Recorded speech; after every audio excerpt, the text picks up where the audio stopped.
All right, hello again. This is Jeff Scott with Chapter 16 of the 152 161 ASP.NET class. So we're going to talk some security for ASP.NET.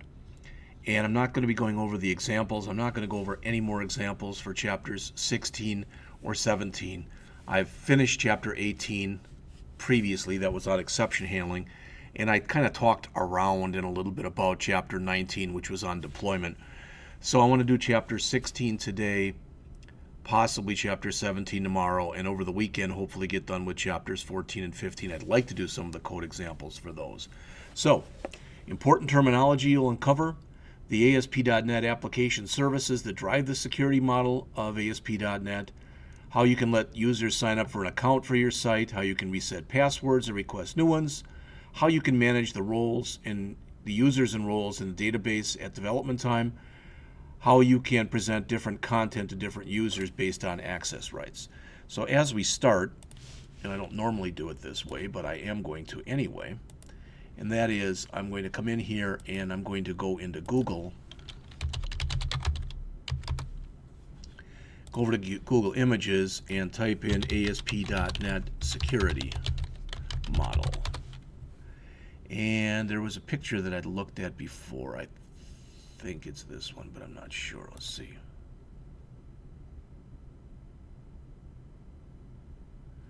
We could probably use that one. Okay. Let's see. So open this up in a new tab. If that'll help or not. Let's just save it out to the desktop.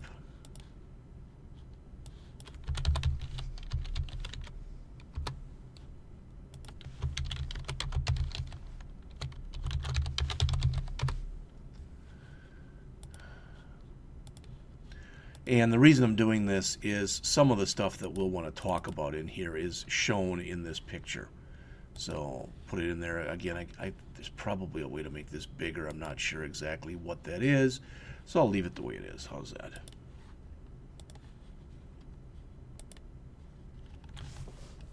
All right, it says, until now you've been creating pages in your website that are accessible to all visitors in your site. There's been no way to block resources. So if you had things like maybe you wanted to set it up so that a user possibly could only post things if they were registered. Right now there's no way of doing that. All right, and even worse, as mentioned right here, as of right now, anyone can access the management folder, start messing with the different genres that are in the system, with the different reviews that are, etc., that are in there. And as mentioned, clearly this isn't something you'd want in a production website. So we have to have a security strategy. Now notice ASP.NET and Visual Studio ship with tools necessary to create solid and safe security. So in this chapter, some of them are discussed. So the first thing let's talk about in here is authentication and authorization. As it says, security typically revolves around three fairly straightforward questions. Who are you? All right. Can you prove who you are? And what are you allowed to do?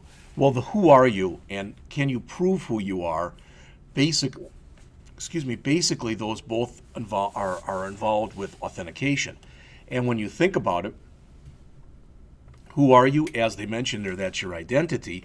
But to the computer, who are you is basically going to be your login and your password. All right, so authentication, as mentioned there, is about providing evidence of who you are. And they give some examples. All right. Authorization is once you have logged in and have been authenticated, what then are you authorized or allowed to do? I've given this example before that if I work at a bank and I'm a teller, I might have to authenticate myself, log in at the beginning of the day. I probably would be. What I would be authorized to do then would be to take deposits, give out withdrawals, give people balances, etc., but probably not much more than that. If someone came in and asked about a loan or whatever, I'd push them off to a personal banker. The personal banker, when they logged in and they were authenticated, then their authorization would change quite a bit from that that would be given to the bank teller. So as it says, to determine what a user is allowed to do, the system needs to do two things, or know two things: the permissions for that user and the authorization rules. That's pretty much what I was talking about. As far as an introduction to ASP.NET application services, let's look at this, and then we will go and take a look at the picture. I guess there's one in the book too. We could look at that and then kind of go back to the one that I just brought up on Google. It says versions of ASP.NET before ASP.NET 2.0 had security-related problems. You had to write a lot of code. It was kind of messy. It was kind of complex. So starting in 2.0, that shipped with what were called application services. Notice they were services that were designed to provide users, roles, profiles, etc. So it's been even further defined in ASP.NET 4 and 4.1. So as they mentioned, 4.5.1 ships with a number of services, such as membership, enables you to manage and work with user accounts in your system. Roles, enables you to manage the roles in which your users can be assigned. Profiles, enables you to store specific data in a back-end database. Well, let's talk about these before we even go to the picture. All right. Let's suppose that I'm the administrator. All right. Well, then I'm able to basically set up the membership, dole out the roles, and for each individual user, establish profiles. So what's shown here are the different services that they have, and you'll notice that between the services and the actual data itself are what are called providers. All right. So as mentioned right there, at the top of this diagram, you see basically the different kinds of websites and web apps you can build. All right. Well, you know this from the time we came in and started to build the pre-built ASP.NET websites, that they have information in there for login controls. All right. These don't provide, they don't talk basically to the data source directly, but rather they talk to what is referred to as a configured provider. So the membership to the membership provider, the role to the role provider, the profile to the profile provider, and other services go to other providers. All right. A provider they mention down later on the page here, they say is an interchangeable piece of software designed for a specific task. For example, for membership services, the membership provider works with users in the underlying data store and allows them to configure whatever needs to be configured for that different type of membership. When you create a new ASP.NET web form site, so when you create the pre-built site, these universal providers are already set up for you. If you create an empty website, all right, you need to add them. And I believe that's the way they did it with the example that's in this book with the Rocks website. All right. So the author mentions on the top of 593 that the beauty of this is you can do it without making few to no changes in your code. All right. Now notice this. Each provider needs a data store that's at the bottom. For example, the default membership provider, which handles membership services like creating users, logging in, etc., and the default role provider, they have to work with one another. So for the rest of this chapter, what's discussed is they show how to use the default membership provider and the default provider. Okay? So let's talk about some of the login controls. The login controls, as mentioned on the bottom of page 593, that ship with ASP.NET 4.5.1, do a lot of the work for the users. All right. So the first exercise in the chapter shows how to create a simple login and sign-up page that enables new users to create a new account and log in. Now again, if you come in and you create your own project, all right, so if you come in and you create your own project that's built based on,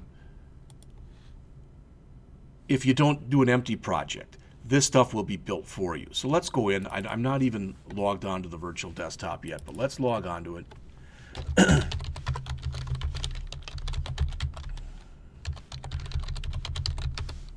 It is now 6:50, so I'm going to go for 35, 40 minutes or so.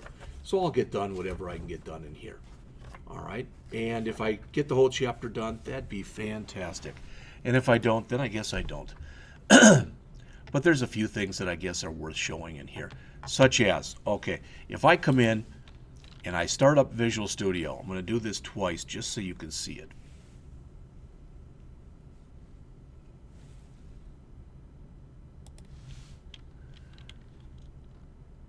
So if I come through here and I start up a brand new project, which is what I'm going to do right now. All right, so I do a file, I should say a brand new website.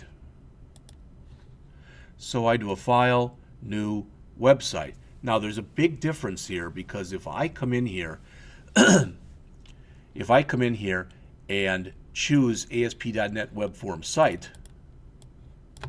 we'll call this Security 1. Okay, so if I choose the regular built-in site, then what they're about to go over in this chapter is already basically created for me. In other words, I will already have stuff set up for security for me. It's not totally implemented, but the framework, so to speak, has been set up.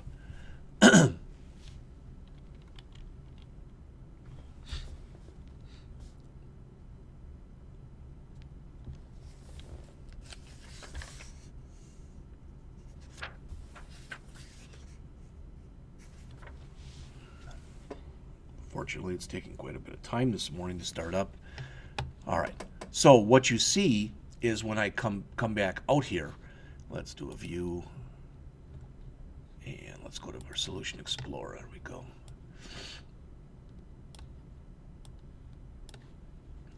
All right, so you notice that what's under here, among other things, is I've got an account, and there's a login, ASPX, and if I take a look at that in design mode, you'll see that there's a bunch of stuff already set up. All right, now let's contrast that with starting up Visual Studio again.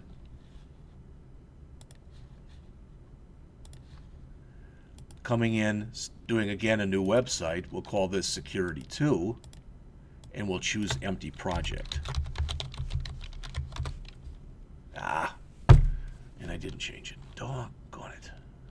So I'll just kill that project right away. All right, I don't need this one, so close the solution. All right. File, new website. Sorry, should have been an empty website. So we'll call this Security 3. All right, so this is an empty website. It should, at least for all intents and purposes, build a lot faster because the only thing it has to build is the web.config file. So it might be already done. So view, there it is. All right, so let's come in here, and you'll notice again I have nothing built. So I'm going to come in, and all I want to put in here is I'll add a new item. I'll just add a new web form, default.aspx. We're not going to worry about master pages or anything. Boom, now I've got a default page in there.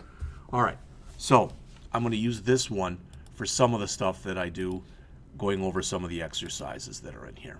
Okay? All right, so open this, then open the Package Console Manager, and enter the following command and press Enter. Well, we've talked about this before, but let's do it anyway. All right.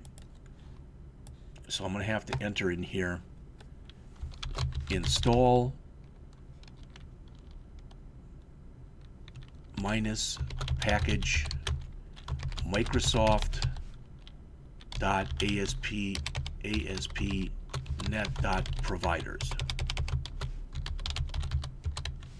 Okay, copy that. Let's minimize in case we need that again. Go back into here. All right, bring up our package manager, which I believe was under tools.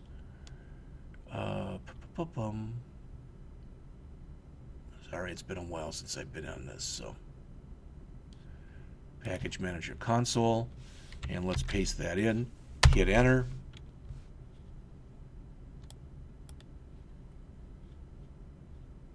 It's building some stuff for me, as you can see right here.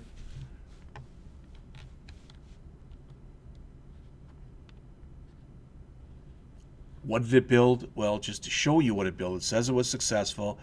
Sooner or later, it's going to give me back my prompt, which means that it's all done. So there it is, PM. It just built this. Let's hide that.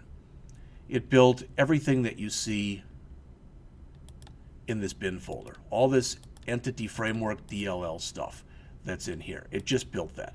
Why am I showing you that? Because I just wanted you to understand that stuff was already built in.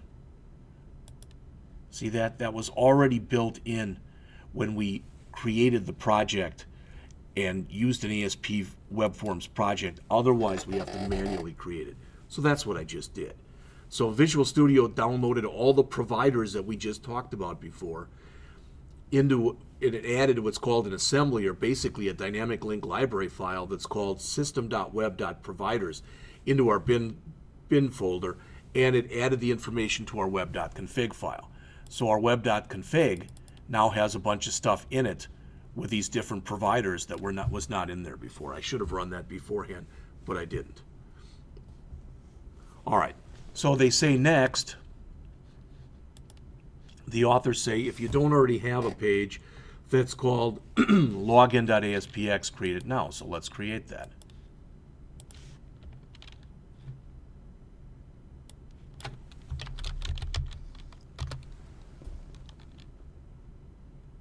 They want to set its title to login to Planet Rocks, and an H1 element with the same thing. So we'll just very, very quickly, I'm not even going to worry about the title's here, so I guess that's okay. Log into Planet Rocks. And then we're also supposed to come in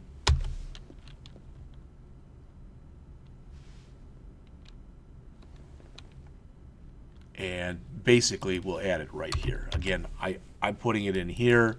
They do mention that what we're supposed to do here is they're supposing you're working with a master page. I'm not, so I'm just kind of doing whatever. So switch to design view.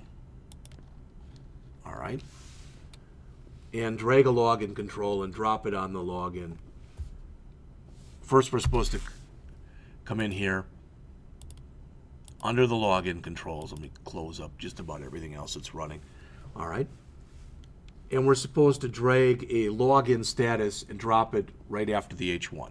So there's a login status. There it is. So we just put that in. All right.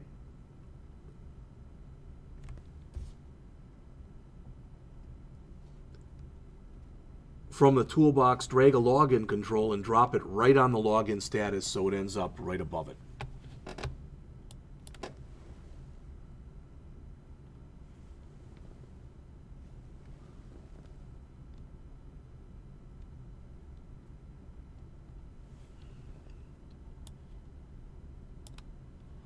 Okay, so there's our login control, and it pretty much looks the way that you see now in your screen or on your book on page 594. Okay. All right, it says open the properties grid for the login control. So there's my login control. Right mouse click, choose properties, which will bring it in down here. Still have to get this thing back set up again because it's all goofed up. So, all right, so there's that. And they want the destination page URL.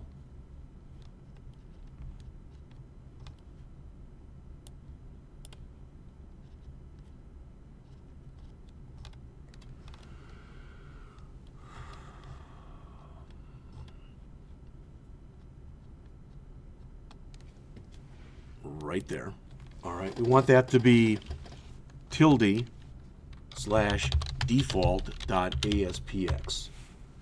All right, under the create user text,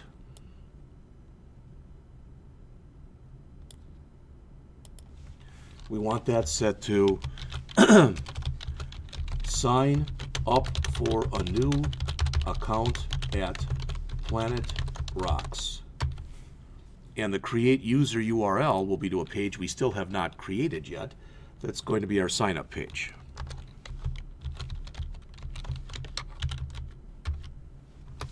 All right. It says in the root of the website, create a new form called signup.aspx. So again, I'll have to view and go to my Solution Explorer.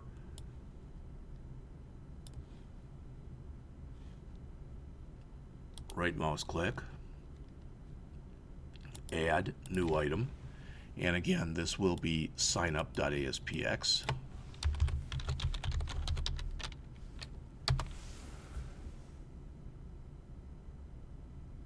We want to give it the title Sign Up for a New Account at Planet Rocks.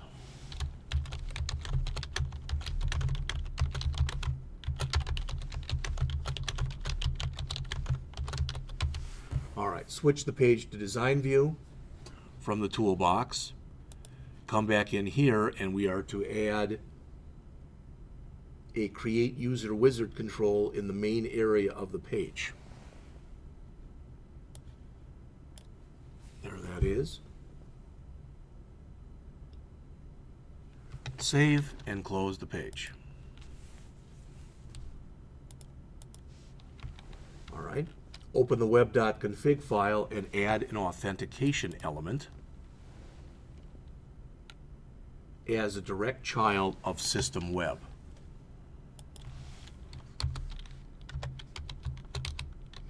Don't know if it'll matter if we do this before or after all this other stuff, but as long as we put it before the end of system web, I would think we'll be all right.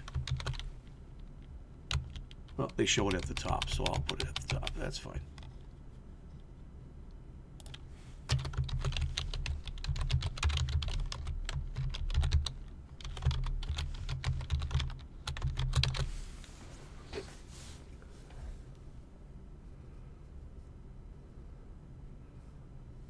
Alright, it says while you're still in the web.config file, take a look at the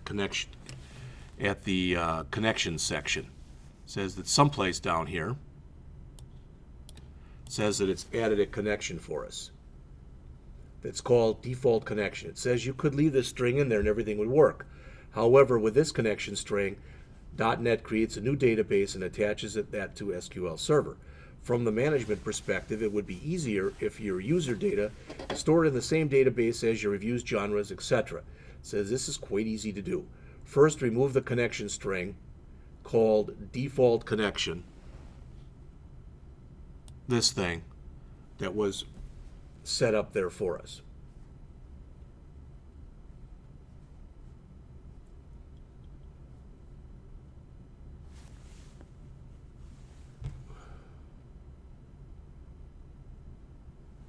So basically, I think what they're saying is all we want to add in here is name equal all that stuff, provider equal, and I think what we want to change, I can put this over multiple lines, it won't hurt anything, is this connection string that's right here. All right, we want to change that so that it says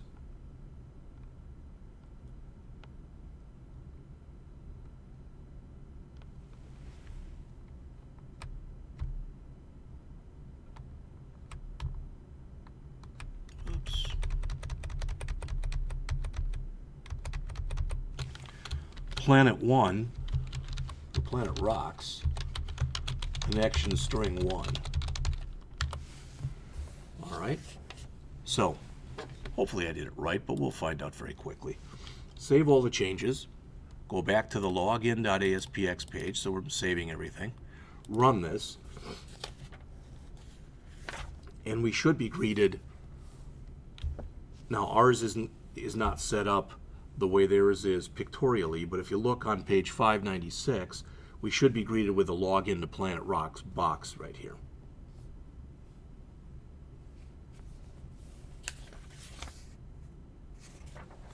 Error.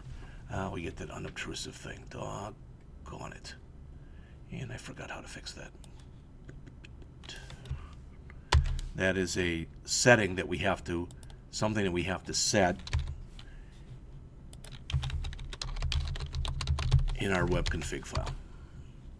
And I've done this several times, but I always forget how to do it.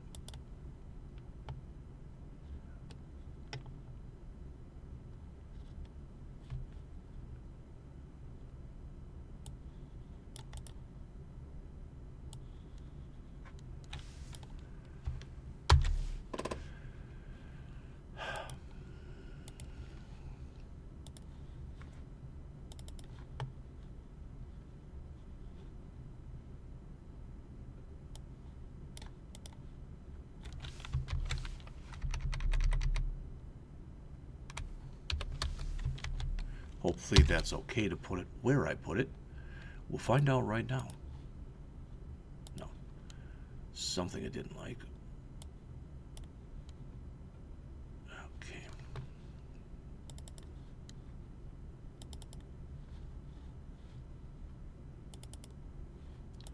All right, so it does not like it there. I think it might have to be under System Web. Let's try that and see if that fixes it. Well, I'm going from bad to worse here, of course.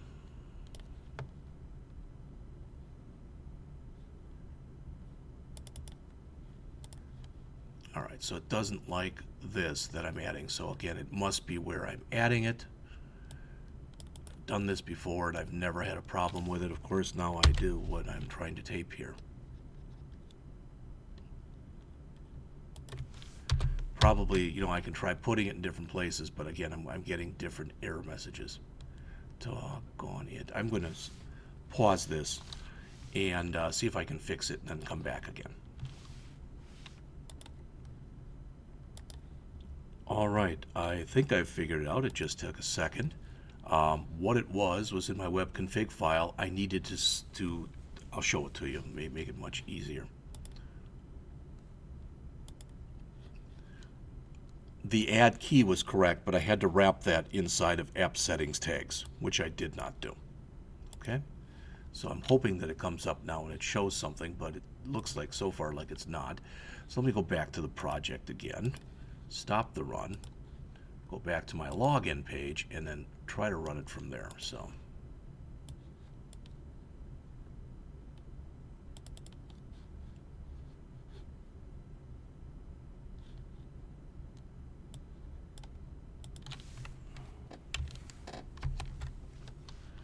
all right. And as you can see, it now looks similar to what you see on page 596. All right. It says, note the login status control is currently set to login because you're not logged in yet. If we try to enter a random username and password, it will fail because the account does not exist. So if I type in jscott and hello1, for example, and I try to log in, it should fail. All right, well, it gives me an error, but it's not the error that they're talking about. So it says follow the sign up link below to the login control. So let's just go back to this. All right, get rid of that. All right, sign up for a new account. Okay, there we go. jscott, password hello1. How about 1, 2, 3, 4, 5? Sometimes they have to be at least 8 characters. Hello 1, 2, 3, 4, 5. jscott@blackhawk.edu and click Create User. Format of initialization string does not conform to specification index at index 0.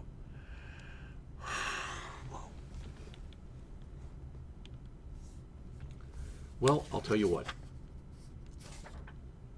Let's go over what should have happened here. And I'm going to go jump back, then I'm going to try to fix it, but I want us to at least get this far today. So I did all this stuff that is shown right here on 594. Everything worked okay. All right, I put the authentication mode equal forms. I added the stuff that's not shown in there so that we would not get the error for jQuery. I changed the connection string. And I was just thinking about this, could I possibly be getting that error because I don't have SQL Management Studio turned on yet? That does not appear to be a database related error, so I don't think that's what it is.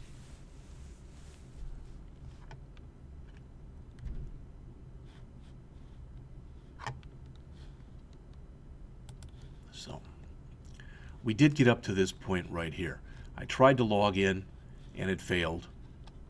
All right. So then I followed the sign up link and it did get me to right here. I tried to create a new account, so that kind of left me here to step 14. But when I clicked the Create User button to have the account created for me, rather than it saying it created successfully, I got an error message. All right, so I have to fix from steps 14 and 15.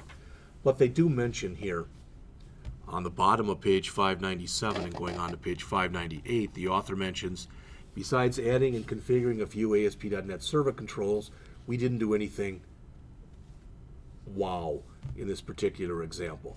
But once we get this to work, then we've fully implemented a fully functional login system.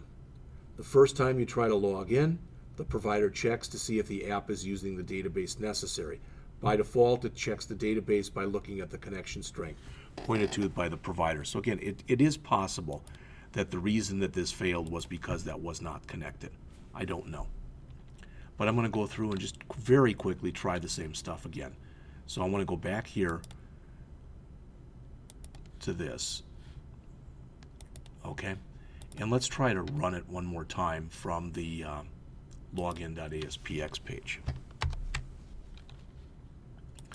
You already saw when I put in jscott and hello, whoops, HELLO 1 2 3 4 5, that it failed. And you saw that. I'm getting that same error, which I don't like. All right. So I'm going to go to the sign up for a new user account, put in jscott, hello 1 2 3 4 5, hello 1 2 3 4 5, and my email. Create user, and I'm still getting that. So I have to figure out what that error is. I'm going to grab that error, and as I oftentimes do, just because I know that it's going to push me into Stack Overflow sooner or later. How to fix that error.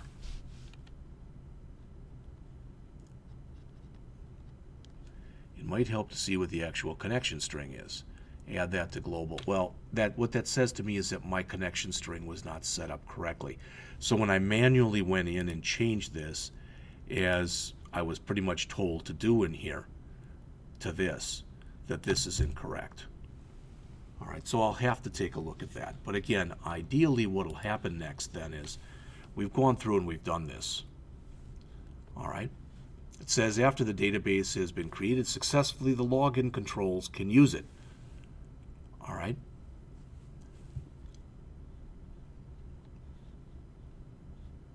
So they're showing this inside of the Server Explorer, and ideally we'll have this profiles and all this other stuff will be set up for us. My guess is when I go back and look at that in here, it won't be.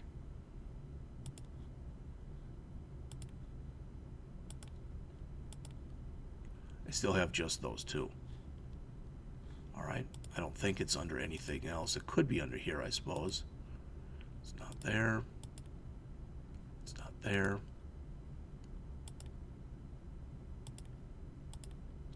And it's not there. All right, so I'll have to investigate that particular error, and this will end up becoming a two-part presentation. So I'm going to pick it up there, go back and look at steps 14 and 15, ideally fix those, and then pick this up on the login controls as they're shown here on page 598.